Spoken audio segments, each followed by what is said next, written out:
This is KTVO's Good Morning Heartland.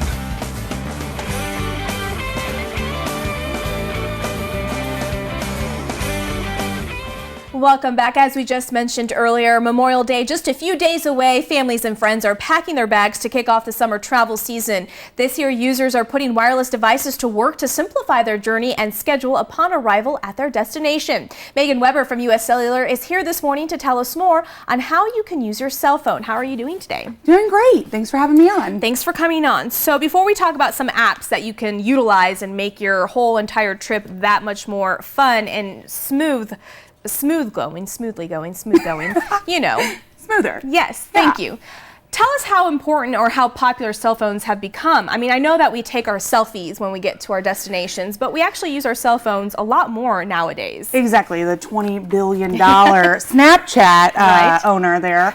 So with US Cellular's nationwide coverage, people take their cell phones with them. It can be connected, you know, from coast to coast. And so we've seen that cell phone utilization, especially for travel, is up to 76% by over last year. It was 68%. Wow. So it's, you know, it's continuing to climb.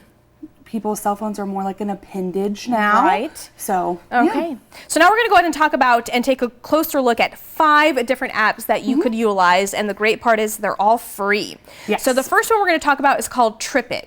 Yes, so I love this segment. I use all of these apps. So Tripit, I actually use for business. You can use it for business. You can use it for personal. And so what it's going to do is it's going to organize everything for you. So if you have that flight confirmation email, that hotel, that reservation, you know, whatever activities you're doing, it puts all of that into an itinerary for you. And then, you know, you're not worrying about those little details at the airline check-in counter. Oh, I like that, because I'm the type of person that has to look at my my ticket like 27 times just to make sure, even though I just looked at it 2 seconds ago. So the next one, of course, a lot of people are familiar with, maybe not so much in smaller cities, but when they go to bigger cities, called Uber. Yes. So again, I've used this myself. We use it anytime we travel to Orlando. So Uber is a taxi alternative. So a lot of times it's going to be much cheaper than a taxi. There is no cash exchange. So you just go into your Uber app, you set up a payment form. I use PayPal on mine. And then you can find a vehicle near you. So if I pull up St. Louis, I can see there's several cars out there. I can set a pickup location. The driver will pick me up. I get a description of their vehicle. Some you can even choose the radio station that's playing. And then they're going to drop me off. It gives me a preview of my fare and my fare total. And then the same thing really in bigger cities. Obviously, you know, 5 o'clock is going to be busier than 9 o'clock at night. So it's going to tell you when there are fare spikes and when they anticipate that dropping. So, you know, if you don't want to spend $120 getting across town, you wait an hour, that's going to go down. Yeah, I like it. I like it. The next one, very handy if you're traveling overseas or down south to Mexico, is the currency converter. Yes. So with currency converter, it is what it says, right? So you're going to put in, you know, how many dollars, it's going to tell you how many euros or how many pesos, and do that conversion for you. It's also helpful because nowadays, whenever you travel with a debit card or a credit card, you get the current conversion rate for the day that transaction posted. So knowing those conversion rates helps you understand exactly how much you're spending each day. I like it. The next one is called Opentable.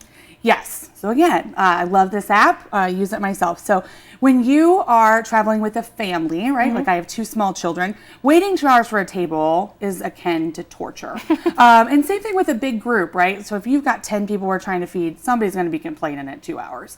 So at Opentable, I can go in, I can see what reservations are open in the area. It has user reviews, pictures. I have a food allergy, dietary restriction. You can look up the menus, know if that's actually someplace both you and maybe a child would want to eat. Make sure that you're dressed appropriately, and you can get that reservation, modify that reservation, show up. It's so simple. I love it. And finally, Dropbox. Yes. So when we go to Disney, we use Dropbox a lot. So Dropbox, people also use it for business, but what it's going to do is over Wi-Fi, it is going to back up user-generated content. Now, that sounds like a technical term. really what that means for most of us is pictures, but if you have files or anything like that, those can all back up from your phone anytime you're connected to Wi-Fi. So I have an iPhone. iPhones have a set storage space. So you don't want to be capturing that memory and your phone tell you, oh, sorry, you're out of storage. So I have mine set to back up anytime it's over Wi-Fi. And then also, when you're on vacation, if I'm going down Splash Mountain and the iPhone's just not going to make it through, it gets water damage, I don't lose all of those pictures and memories on my phone simply because, I didn't think to have them backed up. All right. Perfect. So great apps to use to utilize this summer, even if you are just going to Kansas City or St. Louis or even the Des Moines area. You don't necessarily have to go overseas to use those except for the currency converter, of course. So what we'll do is we'll post everything on our website at ktvo.com. We'll link up information with US Cellular if you have any questions or concerns. Again, thank you so much. Always a pleasure. Thank you. And we'll be right back.